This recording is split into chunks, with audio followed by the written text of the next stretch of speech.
Hello everyone. So, this is lecture 13 for solid state physics. In the last lecture, we studied about the density of states for one dimension, and I gave you some questions to solve. Hope you tried. Well, if you having any confusion there, then here is a solution. This is not very tough as you solve for the non-relativistic electron. You can solve them for the relativistic also. That's how you will get the expression here for rho e, and the power of e will be 0 here. E will be 0 to proportional.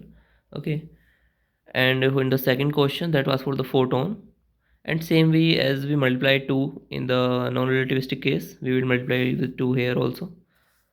And in photon case also, when we calculate this frequency, the last in the number of states we multiply with 2 because of two states of polarization for the photon, and we will get rho v like this, rho mu.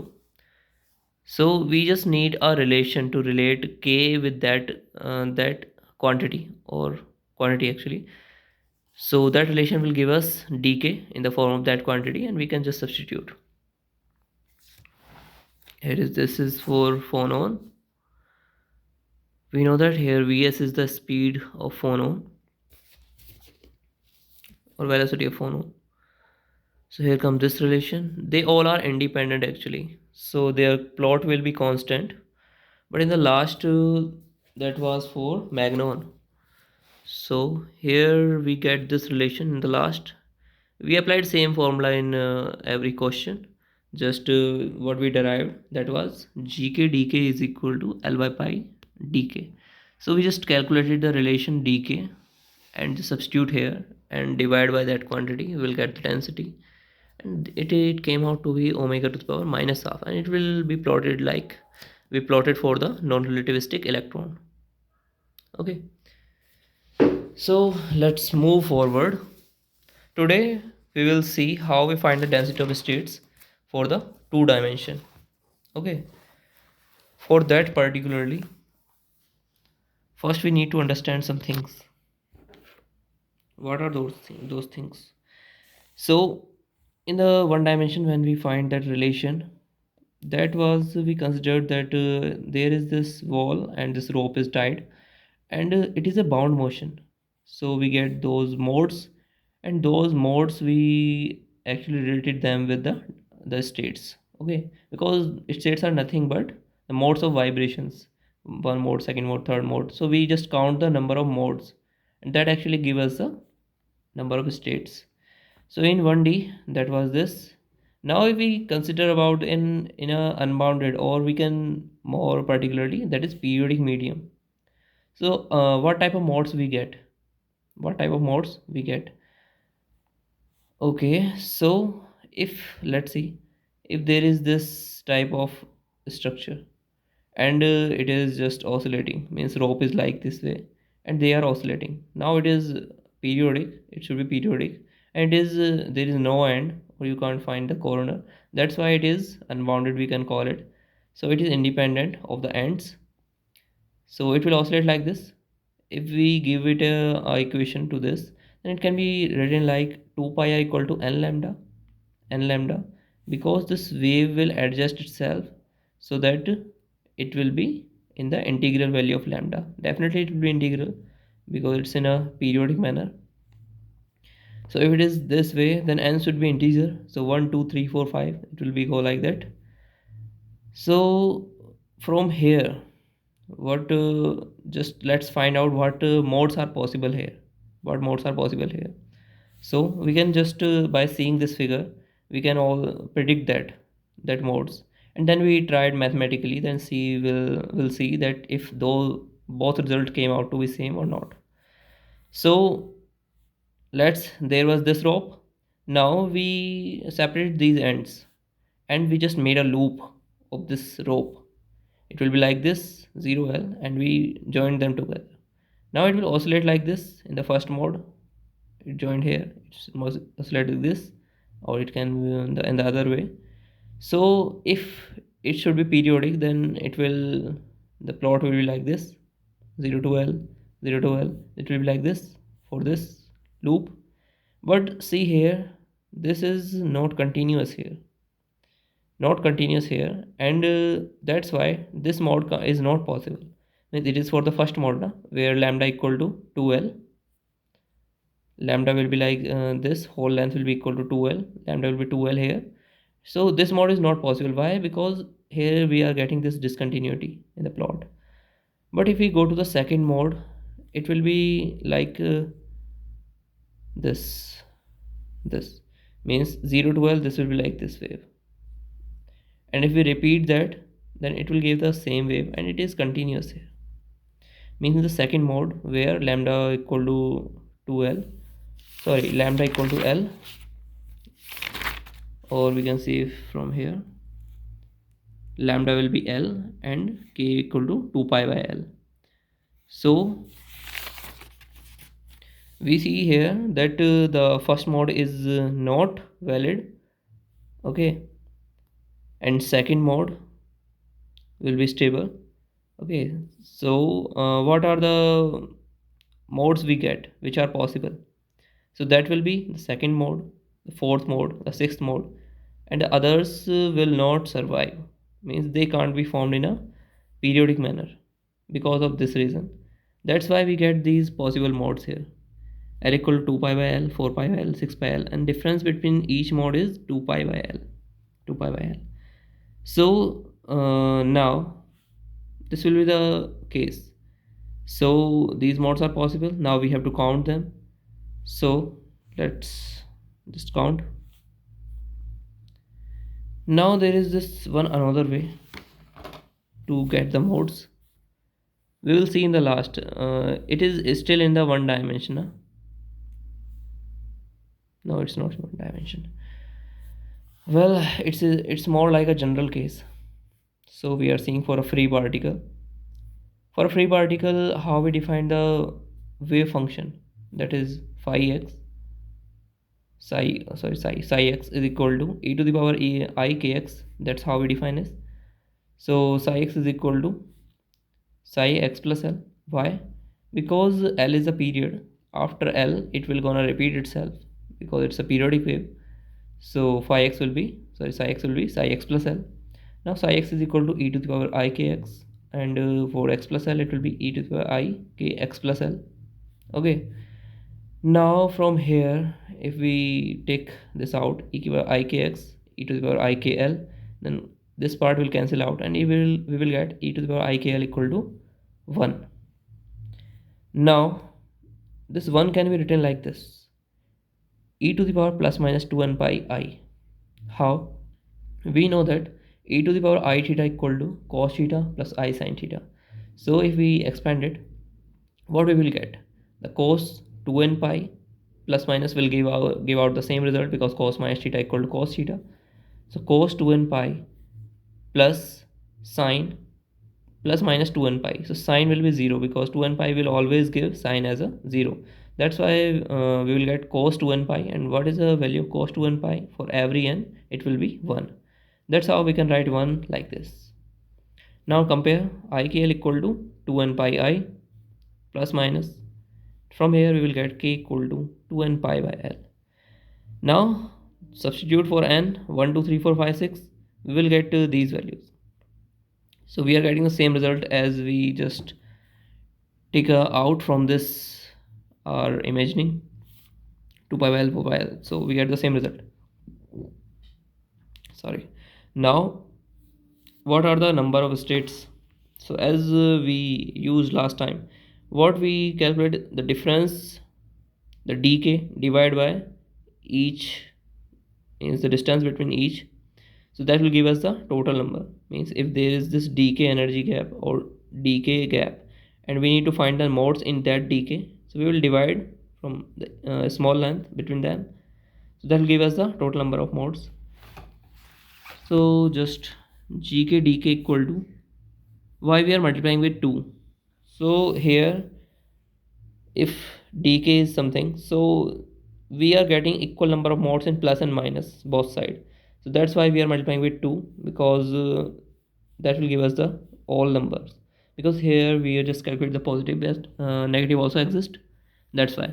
So gk dk will be 2 into this will give us dk divided by difference between each is 2 pi by l. So that will give us the total number of modes. Now gk dk will be came out l by pi 2, no sorry, dk. Now that's is the exactly same result we derived yesterday in the last lecture, and this is just verified that result. Okay, now let's start the 2D case now. That was 1D for unbound. Okay, 1D case for unbound or periodic medium. Now we will discuss the density of states in 2D. So it can be presented with the wave function psi, the same like in the 1D. The psi xy will be e to the power I k r. Here r is the position vector, xy in it can be written in the form of xy. Here k is kxi cap, ky j cap, r is xi cap, yj cap. So psi xy will be, we can divide this, r will be xy and kx, so kx x, ky y. So it will be written more like this. Now we know that this is for the one dimension in x, this is one dimension in y, so they can be written as psi x, psi y. Okay. Now psi x, let's solve them separately. Psi x is e to the power I kx, psi y equal to e to the power I ky y. Now for the periodic motion, psi x plus L will be psi x, just like we solved here. We will do the same and we will get the result. Kx is equal to plus minus 2 1 pi by L and ky equal to 1 pi by L. We'll get the same result in 2D also. So now here comes the picture. It's looking quite fascinating. So what is this case? Well, if we are just talking about the 2D dimension, the oscillations and the modes, so let's just have a picture how it looks like, the 2D modes. So let's say there is the drum used in the NCC or the PT grounds. So if this drum is vibrating, it's just like this is the drum and it is vibrating in the first mode, just up and down. So where will, if you put some sand over it, then where it will settle down on the vibration. So we will see that it will settle in the ends, means where it should settle, it should settle at the equilibrium point. So what are the possible equilibrium points which are not moving? So in a drum, when it is totally moving up and down, that's the only positions at the end of the drum which is not moving. That's why we will get those particles at there. Now we can define that as the first mode. Now there is a possibility, if we join a add a RF oscillator, or we can say the AC. So it is giving the AC voltage, so it can divide this, means it can give type of vibrations like this side is going up, this side is going down. So the equilibrium point will be in the middle and in the ends, so particularly settle down like this. So we can call this as a second mode, or it can vibrate like this also, plus minus this, and there is infinite possibilities of vibrations, so we'll call them the different modes in the 2D. Okay, so I hope it is understood. Now let's just have this picture. So every mode here, k1 k2 k3 k4, these beats here, this dots or points in this structure shows those modes. These all are the possible modes. Okay, and the difference between each mode is what? That is 2 pi by L. We just derived that. Now we need to count these modes in 2D. So how are we gonna count them? So here we will use some mathematics. So what is that mathematics? Let me just take this out. So you have heard about finding area with the help of squares. So what actually we need here? We need to find the number of modes or the number of states between this and this region, k and k plus dk, that is this dk region we need to find. Okay, so let's say how we gonna calculate the area of the circle. The area of the circle. So you heard about calculate the area with the using of squares, means counting squares exactly. So where at that point what we do actually, just like we need to find the area of this circle, so we'll count the squares, means 1 2 3 4 5 6 7 8 9. These are not exactly complete squares, but if the area is more than half, then we will consider it full square, and if it is less than half, then we will consider it zero. And that's how we count them. So go through this in the basic lectures where you can find that, and just understood this thing that we can calculate the area of a circle or any figure by counting the number of squares. So that's the theory we're gonna use here to calculate the area actually. And if we talk about more about the squares, then if we take a one square, then how many corners are possible? That is 1 2 3 4. If we have two squares, then the corners will be 1 2 3 4 5 6. If we have three squares, then it will be 4 8. It will be total 8. So you are seeing that as the number of squares are increasing, the corners are decreasing, means they are just getting less and less number. When we have a very large number of squares, then that at that point the number of squares is almost proportional to the number of corners. You will see that. Okay, so here you also can this is 6, and it is 4 4 8 9 10 11 12. For the 6 it is 12, and this number is very decreasing very fast, and the last the number of squares will be proportional to the number of corners. So if we count the number of squares in this figure, because these are very large number, so that's why we will consider that the square will be equal to the number of states, means number of corners that represents the modes. So we need to find the number of squares only, that will give us the number of states, and area we will find with the help of counting squares. Okay, so if I found the area of this region, means this minus this, then this area divided by the area of one square, that will give me the number of squares actually, and number of squares equal to the number of states. So here is this theory: gk tk dk represent the number of k points in the range k and dk. So number of k points will be equal to number of squares of area 2 pi by l side square. So here each state is differentiated with 2 pi by l, so square area will be 2 pi by l ka square of 2 pi by l. Now area of the annular region. Annular region is nothing but this region. This means whole minus this, that will be this is annular region. So that area will given by pi k plus dk square minus pi k square, and when we expand this expression we can neglect the dk square term because that is very small. So that will give us 2 pi k dk, that is the area. Now we need to find the number of squares, so we will divide it with the area of one square, that is 2 pi by l square. So number of k points will be equal to the number of squares, and that will be given by this expression, and so it will give us l by 2 pi square 2 pi k dk. So this is nothing but the number of states in that annular region, or number of squares exactly. So we get the expression gk dk is the number of states, that will equal to this. So for two dimension we will get the expression this: gk dk equal to l by 2 pi square 2 pi k dk. So I hope it is clear. It's not that hard. You can go through this lecture again, you will understood it properly in a very good way. And in one dimension we proved that gk dk equal to l by pi dk.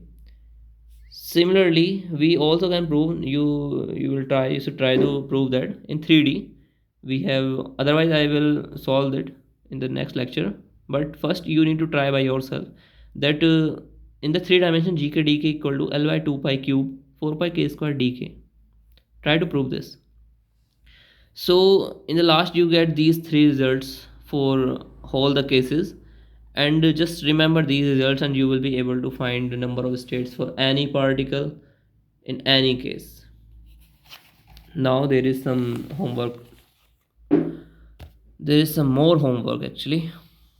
That was your first homework, to find the density of states in three dimensions. Prove that that expression is right.